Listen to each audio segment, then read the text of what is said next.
বাংলার মসনদ ডুবেছিল কার চক্রান্তে? ইতিহাস যাকে খলনায়িকা বানিয়েছে সেই ঘষেটি বেগম, নাকি এর পিছনে লুকিয়ে আছে এক নর্তকীর নুপুরের শব্দ যার মোহে বিকিয়ে গিয়েছিল একটি সাম্রাজ্য? আর শুনবো সেই গল্প যা চাপা পড়ে আছে ইতিহাসের পাতার ধুলোই। গল্পের শুরুটা এক বীর যোদ্ধাকে নিয়ে, নাম মীর জাফর আলী খাঁ। মারাঠাদের বিরুদ্ধে তার বীরত্ব এখন মুর্শিদাবাদের সকলের মুখে মুখে। পুরস্কার হিসাবে নবাব আলীবর্দী খাঁ শুধু তার সেনাপতির পদই দেননি, তুলে দিয়েছিলেন নিজের বোন শাহ খানমের হাত। কিন্তু ক্ষমতার শীর্ষে থেকেও যার ব্যক্তিগত জীবন ছিল এক ঊষর মরুভূমি। নিজের চেয়ে উচ্চ বংশের বিয়ে করে মীর জাফরের অবস্থা হয়েছিল খাঁচাইবন্দি পাখির মতো। নবাব ভগিনী শাহ খানম রূপে ছিলেন সাধারণ এবং প্রায় অসুস্থ থাকতেন। প্রবাদ আছে, অসুস্থ ঘোড়ায় চড়ে পথ পাড়ি দেওয়া যায় কিন্তু যুদ্ধ জেতা যায় না। মীর জাফরের জীবনে অসুস্থ স্ত্রীকে নিয়ে সংসার চলছিল, কিন্তু তার মনের কামনা আর ভালোবাসার ক্ষুধা মিটছিল না। ঠিক তখনই মুর্শিদাবাদের আকাশে নতুন তারার উদয় হলো। নবাব পরিবারে এক বিয়ের অনুষ্ঠানে পার্শ্ব থেকে আসা নর্তকীর দলে বিদ্যুৎ চমকানোর মতো আবির্ভূত হলো মুন্নিবাই, যার অসম্ভব সুন্দর দেহপল্লবী রূপের আগুন আর নুপুরের ডিক্কনে কেঁপে উঠত মহলের প্রতিটি পুরুষের হৃদয়। সেই আগুনের আঁচ লাগলো প্রধান সেনাপতি মীর জাফরের মনেও।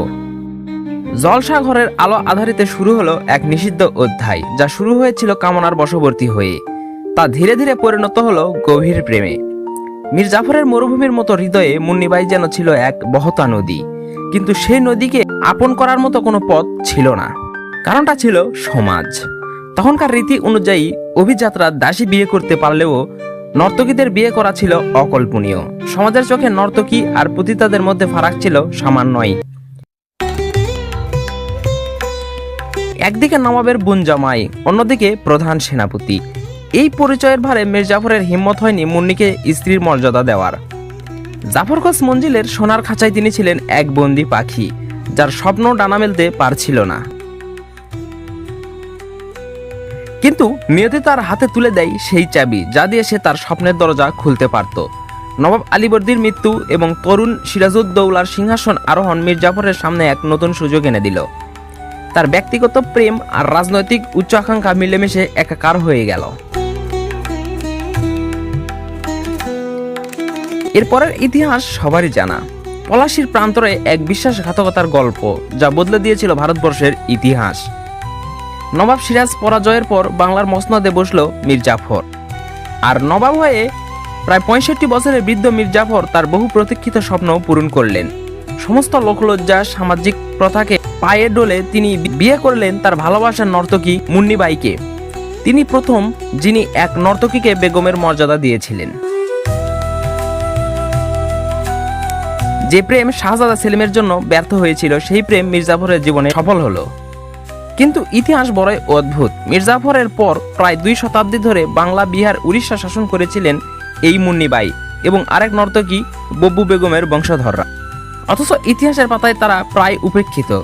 ঐতিহাসিকরা তাদের নিয়ে চর্চা করতে চাননি, কারণ সমাজের চোখে তারা ছিল শুধুই নর্তকীর সন্তান। এই নর্তকীর সন্তানদের নানান রকম ইতিহাস রয়েছে। আমরা পর্যায়ক্রমে এই ইতিহাস আপনাদের সামনে নিয়ে আসব। ইতিহাসবিদরা তাদেরকে নিয়ে কখনোই চর্চা করেনি, কিন্তু আসলে তারাও ইতিহাসের অঙ্গ। আমরা চাই তাদের ইতিহাসও দর্শকের সামনে আসুক, আপনাদের সামনে নিয়ে আসার চেষ্টা করব আমরাই। তাই অবশ্যই আমাদের চ্যানেলটি সাবস্ক্রাইব করে আমাদের সঙ্গেই থাকবেন। সিংহাসনে 100 বছর বসে থাকলেও সমাজের চোখে কি তারা নর্তকীর সন্তান পরিচয় থেকে মুক্তি পেয়েছিল, নাকি এক প্রেমিকের ব্যক্তিগত ভালোবাসার আকাঙ্ক্ষা আর ভুলের মাসুল গিয়েছিল এই প্রজন্ম? উত্তরটা হয়তো আজও ইতিহাসের গভীরেই লুকোনো।